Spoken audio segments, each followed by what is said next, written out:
Hello and welcome to MASHmouth, a podcast covering every single episode of the hit 1970s sitcom, MASH. I'm Vanessa. And I'm Ethan. Hello, Vanessa. How are you doing today? I am doing well. I'm having a lot of fun. Actually, I have a story to tell you. I thought about this and I was like, oh man, I have to tell Ethan this. So since we talk about sitcoms a lot, 1970s sitcoms, and it's been well established that I was and still am a pretty big nerd. I watched one of my favorite sitcoms when I was younger was MASH, of course, and this show called Three's Company. And I don't know if you've ever seen Three's Company, but it is really funny. Like, I really like it. I know the theme song. The theme song's one of the most famous theme songs.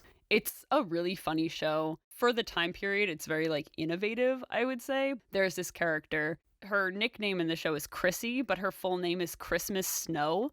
And it's like the strangest thing. Yeah, I know. Her dad's like a pastor in it. Suzanne Somers plays her. So it was really funny. But anyway, so one time I was in my undergrad legal research and writing course, and my professor in that course was like super weird. He was like really, really strange. And so one time, like, I forget how it came up, but it was right before I think the final, and he was like, he had class and he would just talk and talk and talk. And one time he said like Christmas Snow, and he's like, if anyone can tell me what character that show is, like what character that is, who that show is from, I'll give you an A on the final. And I was like, oh my God, I know who it is, but I was so nervous to raise my hand. I was like, I can't do it. You should have said something. I was like so ready to do it. I was like, oh my God, Three's Company, Suzanne Somers, Chrissy Snow. I know it. And of course, like, I didn't raise my hand. And so after, when I was working on the final paper, I was like, oh my God, this is so annoying. I should have raised my hand. Oh, you should have. That would have been incredible. I think about that. I don't know, like, really what came to mind that made me think about that in the last week, but I was like, this is something I really have to tell Ethan. So yeah, so now you know that story. My biggest regret in life is not using my sitcom knowledge to get an A in a class. You should have taken the bull by the horns and use your powers that God gave you. What does that mean? I don't know what that means. I'm sorry. That's a nonsense sentence.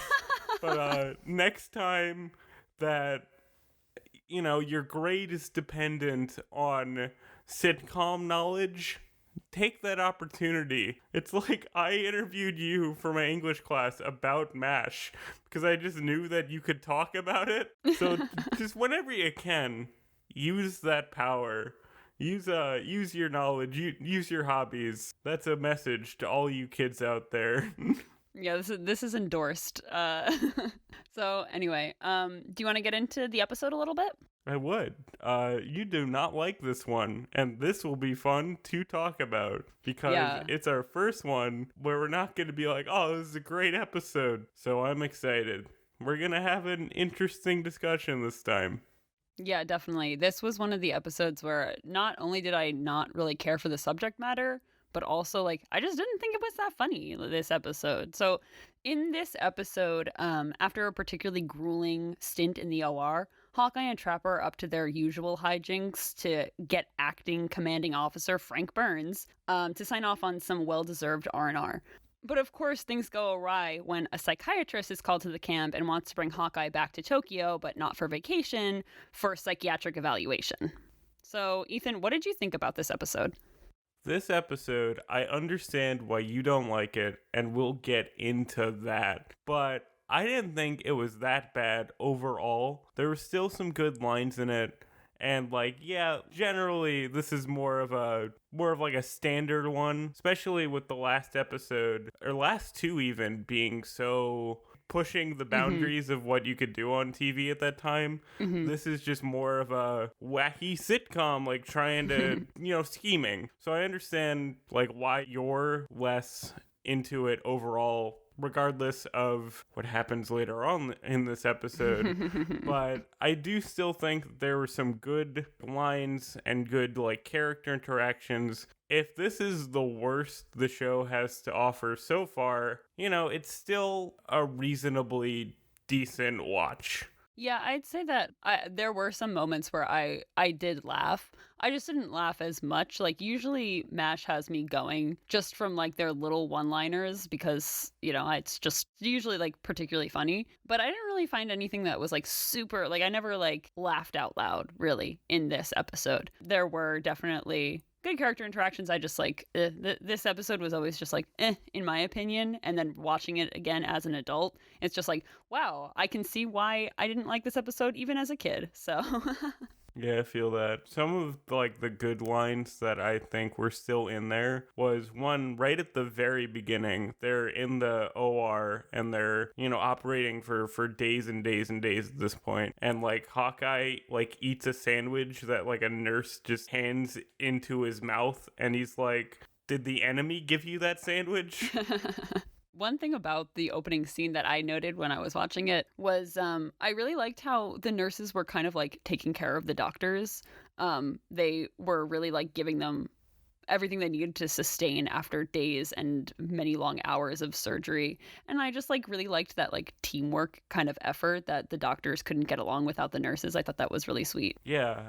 And like after Hawkeye eats the sandwich, they show him suckling milk out of like like a hamster feeder thing. Like I know it's like a water bottle like drip feed thing, but because it was milk, I was like, that is just straight nasty. Yeah, seeing it was this kind of man gross. like licking this little tube, I was like, I don't want to see this. And it like knowing that you didn't like this episode and not knowing the full context of it, I was like, oh, is that why Vanessa doesn't like this one? Because it's just kind of gross and like yeah, kind of, I guess. Yeah, that's funny. Yeah, I thought that too. I was just like, ew, milk in general, gross.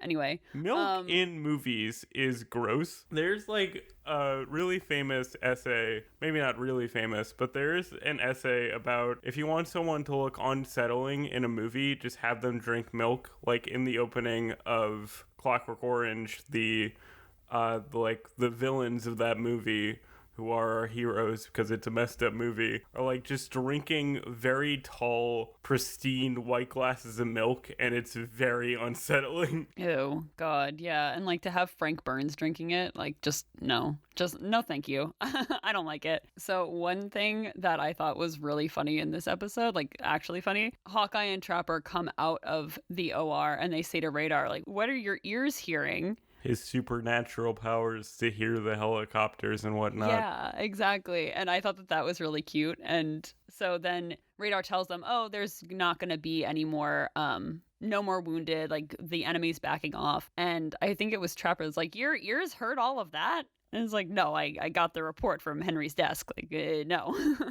But so and that's they give kind him like of, an A. Yeah. It was good. That kind of jumped off into Hawkeye and Trapper kind of fought. And I always like that interaction that sitcoms do where it's like, we're not a married couple, but we're fighting like a married couple. And it's our first fight. And I don't know. For some reason, I love that. Trapper literally says, it's our first fight. And he's just like, oh. What was really funny about that was Trapper was upset that Hawkeye called him a knucklehead. He was straight up like, don't call me a knucklehead. That's a very like minor insult, like a playground insult to be actually offended by. Is that like a 1950s thing? Like, what is that? Or maybe it's just you can't say much worse on TV. That's true, yeah. That kind of jumped off into Hawkeye and Trapper being like, man, we really need some R&R in Tokyo. And so, of course, they go to Henry, right? And Henry is leaving himself for R&R. And he's like, bye, guys, I'm not dealing with this. And so because Henry's leaving, Frank is the acting commanding officer, and Hawkeye is like, well, Frank's never gonna let us go because, it's Frank. He's a jerk. And Henry's like, not my problem. All right, bye. And that's kind of what sets off the whole, why don't we have Hawkeye act crazy to try to get some well-deserved R&R that Frank's never going to sign off on. So then a lot of shenanigans ensue. A lot of shenanigans. Why don't we first start with so my favorite thing that Hawkeye did in this whole thing was he comes into the mess tent, or well, let me back up. So Trapper says to Margaret and Frank, he's like, man, I think Hawkeye's like cracking up, like, you know, he's really feeling the pressure and all this kind of stuff. You got to sign off on this. And they don't really believe him. They're like, oh no, he's fine. Hawkeye Pierce, he doesn't crack under pressure. So then Hawkeye comes into the mess tent in like full surgical garb, mask up over his nose with this plate, and they're like, what are you doing? And he's got liver, and they're like, what do you mean you've got liver? They're serving hamburgers today. And he's like, no, this is my liver, don't touch it. And they're like, okay, where'd you get it from? And he's like, the North Korean. And they're like, what? You're eating person? And of course they don't believe him, right? And so Frank goes over to his plate and Hawkeye freaks out. He's like, you touched my plate. You're not sterile. And that was one of the moments where You ruined my liver. Yeah, I just really laughed at that moment. That was probably the funniest part for me. Yeah. Overall, like, I'm not sure how I feel about him feigning psychiatric need, but that particular bit was pretty good. Like, it just was so absurd, and the fact that because first of all, where did he get that liver from? That was if my not from a question, too. North Korean? Yeah. Second of all, when they hear him say that he took it from a North Korean corpse, they don't like react that much. They're like, oh, like, what are you doing? Like, not like, oh, you're a cannibal, we should Yeah, you're a cannibal. no We should idea. really get you psychiatric evaluation. They were just like, and oh or yeah, put you in prison. Yeah, they They're were like, like, oh, this is weird. This is a weird send thing him for to you to R&R. do. Give him some vacation time. Like, what? Yeah, like, if he legitimately started eating a person, would Tokyo be the best place for it? That's a really good question. That is.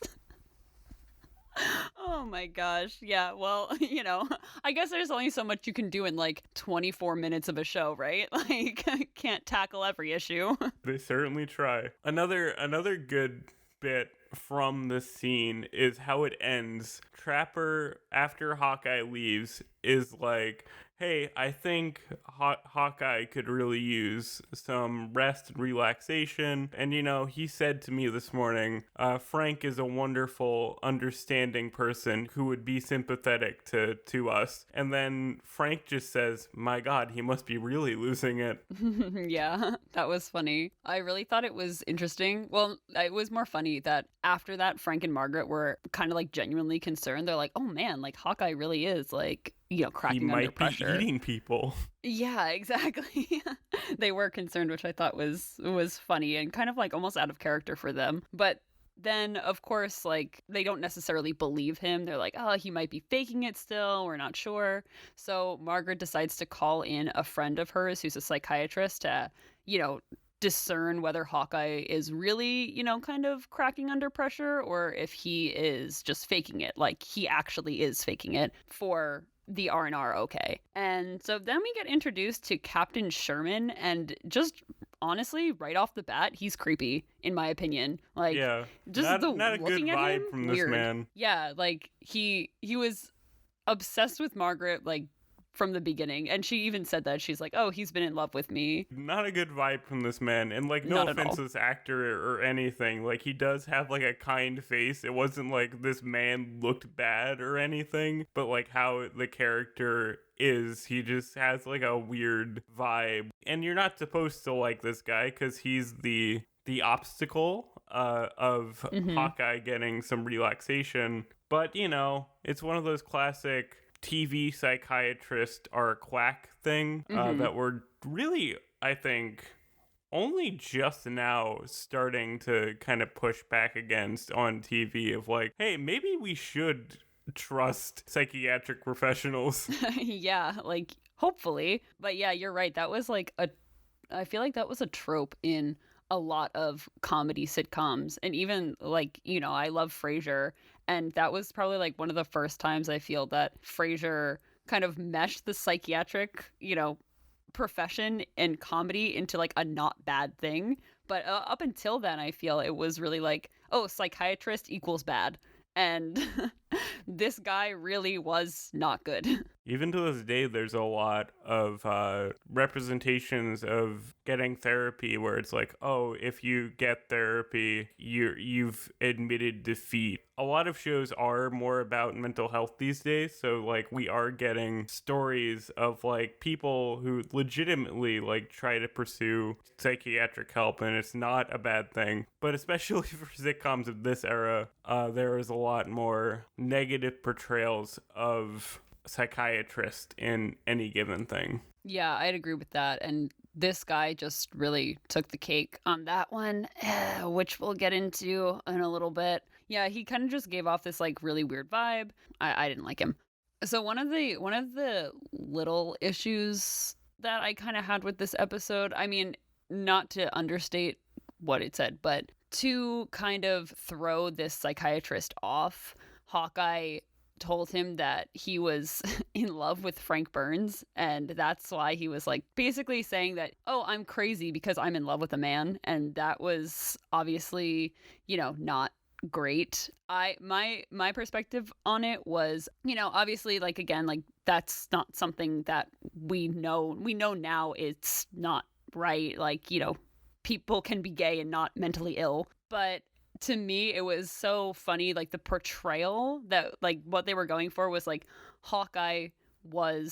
it's crazy that Hawkeye would think this way about Frank Burns because he hates him so much. Like that was to me like the funny part. And even like the way he was like, oh, Frank, like I love being in the same tent as Frank. And like we all know that Hawkeye hates that actually. So like for me, it was not like so terrible because it wasn't revered as this like perverse, repulsive thing. It was more supposed to be like Hawkeye hates Frank, so it's funny. At least that's like, for me, that's like, I feel like that's a generous way to interpret it. Obviously there's a little bit problematic, but I didn't think it was really too bad. With it being problematic, I guess, there is like the context of, in the military at that time, if you were gay, it was seen as a mental illness, and you would be blacklisted for it. But there's a video on a future episode of the show that like really deals with the subject in like a serious manner by Matt Baum, where he discusses how at the military in the 50s and up through like the 70s and 80s, if you were gay, like you were essentially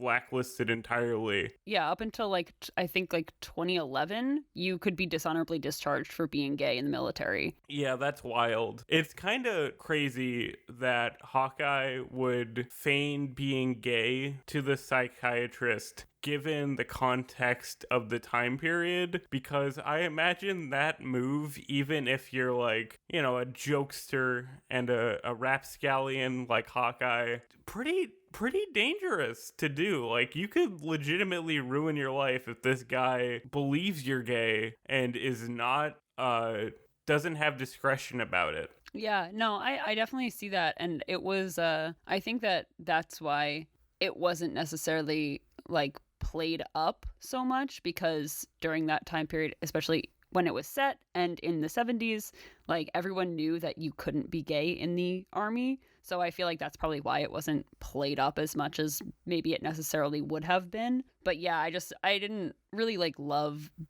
that aspect of it too much, but I didn't think it was like really reprehensible because it wasn't like it wasn't that bad. So just kind of like moving on from that, it's not really brought up again either, but when Henry gets back, this psychiatrist meets with Henry and he's like, well, I think that Hawkeye needs psychiatric evaluation, and he's going to, take him to Tokyo for observation. And of course, Henry's like, no, like he's just being Hawkeye. He's not actually, for lack of a better word, like crazy.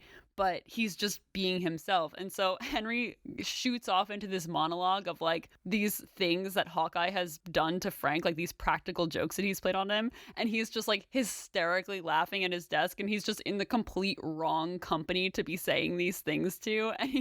And like no one else is laughing except Henry, the commanding officer. Like, oh, remember when he like tied you up and put your arms in plaster and like all this crazy stuff. And Hawkeye. And you thought you had broken arms. Yeah. And like Margaret and Frank were like completely stoic, like they didn't think it was funny at all. And then there was this great line when the psychiatrist said to him, "Oh, I'm taking him for observation, like, you know, this is what's happening." And Henry goes, "Yeah, but I might never get him back." And the psychiatrist says to him, "Oh, well, we'll do our best to get him back to you." And Henry goes, "This is the army. No one does their best." And I just thought that was just too much. I knew so that funny. you would love that line. No, yeah, that whole bit was, you know, it's a comedy. We're supposed to be on Hawkeye's side, so like we do kind of want Frank Burns to be the butt of a joke. But my God, could you imagine if that happened? Like your coworker like tying you up and doing all this crazy stuff to you. Yeah, the psychiatrist does kind of have a point, even though we like Hawkeye. And he actually says to Hawkeye later on, like when he says, you know, "You're coming back with me for psychiatric observation," he's like, "Well, you know, I was just kidding with all that stuff." And he's like, "Yeah, I know, but the fact that you do all this other crazy stuff, you're coming back with me." Kind of just like, I felt like kind of just being like, I can do this because I can.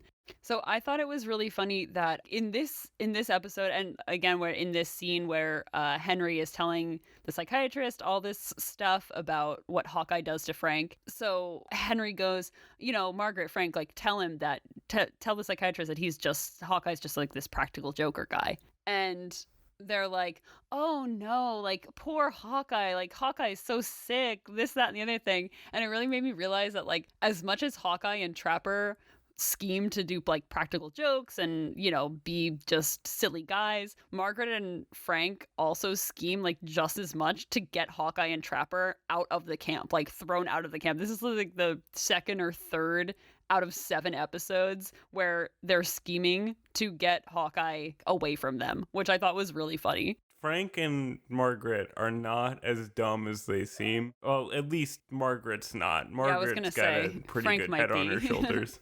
But what I liked, see, this is an episode we didn't mutually like, but we're still like talking about like we like it. What I liked with this, with the psychiatrist being like, "Hey, you have to go with me to observation," and Hawkeye just gives this like monologue of like, "Of course I'm losing it a little bit. Everything's crazy right now," and just that whole monologue he gave I thought was like pretty good. Alan Alda is a good actor, and I'm excited to see him kind of stretch his muscles as the show goes on and gets these more genuine dramatic moments later down the road. Yeah, I actually noted too, I was like, one of the things that I did like about this episode, I was like, yeah, Alan Alda was pretty good in this episode. I did like him in this episode. He played like the goofy really good, and he played, you know, I'm trying to be serious, I'm trying to, you know, be crazy really well, and I don't know, I just really liked him in this episode. Sorry, like this is just kind of a hard episode to talk about. Like in my opinion, like honestly, it's just there wasn't much for me to say. It's just kind of things happening. Yeah, exactly. It was very like essence of a sitcom. Like stuff happens and it's kind of funny. And like that's what a sitcom is. So anyway, so it looks like Hawkeye is going to have to be taken to observation with this creepy Captain Sherman guy. We're like, oh no, what's going to happen? So of course, like Hawkeye and Trapper and Radar have a plan, and it's not a good plan. This is basically where this is why I didn't like the episode essentially, and I don't think I've ever really enjoyed this episode.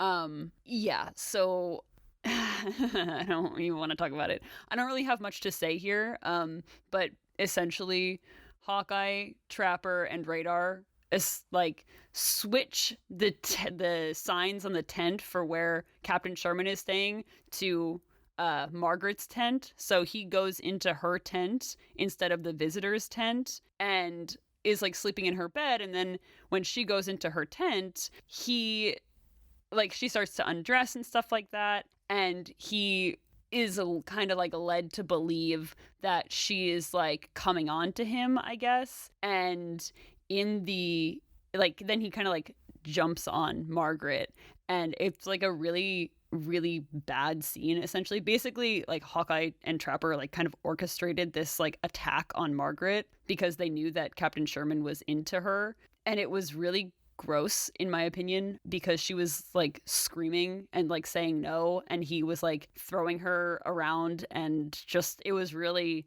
honestly kind of uncomfortable to watch, especially since there was a laugh track like kind of going hysterical through the whole thing. And I remember being younger and being like, well, that's not right, but being like, oh well, it's MASH, okay, next episode. And now watching it again as an adult, I'm like, yikes, that's not funny, that's not nice, I don't like to even see that. Yeah, not good. Yeah, it was in this episode, it was, you know, throughout the show we kind of get this like, you know, the for the time period the female characters were like, you know, underdeveloped, there was a lot of womanizing, you know, they were treated as objects a lot, but this kind of went beyond really anything that I felt was even acceptable for the time period. It was really really not funny. I just really didn't like it. And throughout the show too, probably even later on, there's like a lot of assault on Margaret that is played for laughs, and I just don't think that's funny. And it not only did it not age well, it just wasn't even funny back then. I feel it was very like male comedy kind of thing. Like you could tell that like female writers weren't involved with that. It's boys being boys, and you know, maybe we should tell the boys not to be boys like that.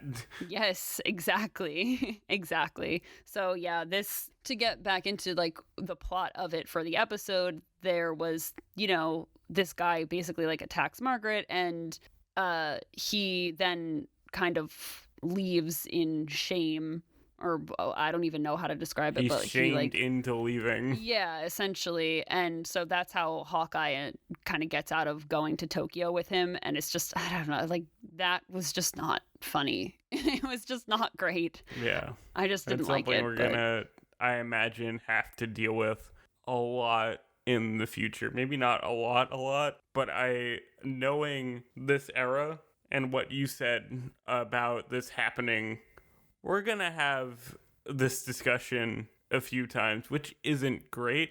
In my recollection, this was the only episode that was like really bad like this. So it not that it happened a lot, but that this episode was just in particular not good. I thought the ending scene kind of saved the episode. I mean, it still kind of left a bad taste in my mouth, but the ending scene was so like typical for MASH, I felt, that I was like, that's just MASH. They went through all this and then it was for nothing. Yeah, so when Henry finally signs off on the R&R for Hawkeye and Trapper, they then go and they're about to get in the Jeep, and choppers just randomly show up. And Radar's like, uh-oh, here we go. And then a few seconds later, the announcement comes on, and he's like, oh, choppers, you know, incoming wounded. And so Hawkeye and Trapper, they can't even go on vacation as they had planned. And I just felt like that kind of irony is so typical for MASH, where it's just like they go through this whole big thing to try to do this thing, and then it doesn't work out anyway. They don't get what they want. Yep. Yeah. No, that was... Because, man, this show is so sad when you like look at who these characters are and how long they're there for. This is a funny show, but I am like, man, these guys who hate it here were here for 11 years. So whenever there is like the melancholy kind of things, I'm always like, oh, these poor guys. Well, the good thing is they weren't actually supposed to have been there for 11 years.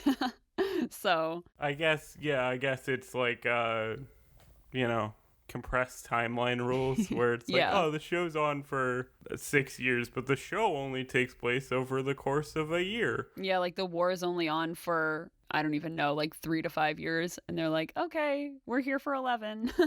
So I do have some trivia for this episode. So this episode, the editor, Fred W. Berger, won an Ace Eddie Award for his work on editing this episode, which I thought was pretty cool. This episode? Yeah. The editing did not particularly stand out to me, but, good for him. I didn't think so either. I thought that there were many other episodes where the editing was a lot better, but who knows? And then Captain Sherman, he was played by Stuart Margolin, and this is probably one of those actors that you've seen him in everything, or at least like in the 60s. He guest starred on very familiar so face. many shows. Yeah. He actually did an episode of 30 Rock and an episode of The X-Files. Ooh. Well, Alan Alda's on 30 Rock. Oh, is he? Oh, yeah. I remember you told me that. That's so funny. He actually comes back in an episode of MASH. He doesn't, not this character, but the actor comes back in season 2 to play another like guest starring role character. He's actually best known for his role in the Rockford Files, which I've actually never heard of. He played a character called Angel name. Martin. Yeah, I've never heard of it. So that's what he's best known for. He's also been on the Mary Tyler Moore Show, Magnum PI, Matlock, just a lot of guest starring stuff. And then he pivoted to writing and directing, which I thought was pretty cool. So just a little fact about the Predator on the show. The actor's probably like a fine person. Just this was not a good first introduction. Like I said, there was like nothing inherently creepy about this man. He was like a perfectly normal looking 70s man. But, psychiatrists are not the kindest portrayals in media, especially around this time. So, Ethan, to wrap up, do you have any final thoughts about the episode? I didn't hate it. I just thought it was a pretty standard episode of a 70s sitcom in all the normal and worst ways. So one bit that I remembered that I liked was, I think it was Dish or somebody, Lieutenant Dish, I'm not sure. Cutler, you but mean? one of the nurses comes up to Hawkeye in the beginning of the episode when he's beginning to feign like mental illness, and she's like, oh, well, you've been asking me out for forever, do you want to go out tonight? And Hawkeye is like, I'm not that kind of boy, like as if it was good, like very much a role reversal kind of thing, and demonstrating that maybe he's not himself. Good time for that one scene, bad time for the end of the episode. My favorite part of this, or one of my favorite one-liners in this episode, was when Radar was coming in to tell Hawkeye that he was gonna be taken for psychiatric observation, and Radar said what did he say? It was really funny. He was like, psychiatric? Psychiatric. Yeah. And so Hawkeye goes, you can tell your psychiatrist that I'm not going, or whatever he said. And I was like, I wonder if that was ad-libbed. That was my first thought when hearing that line. I was like, that's funny. I wonder if that was ad-libbed. So that was something that was something that maybe saved the episode a little bit. So to wrap up, we'd like to give thanks to Jacob Firabalco for being our technical consultant, Melissa, my sister, for cover art, and of course, our listeners. As always, our music is linked in the description, and you can follow us on social media, also linked in the description. And until next time, check out a book by Sergeant Freud. Goodbye, farewell, and amen. Bye, everybody.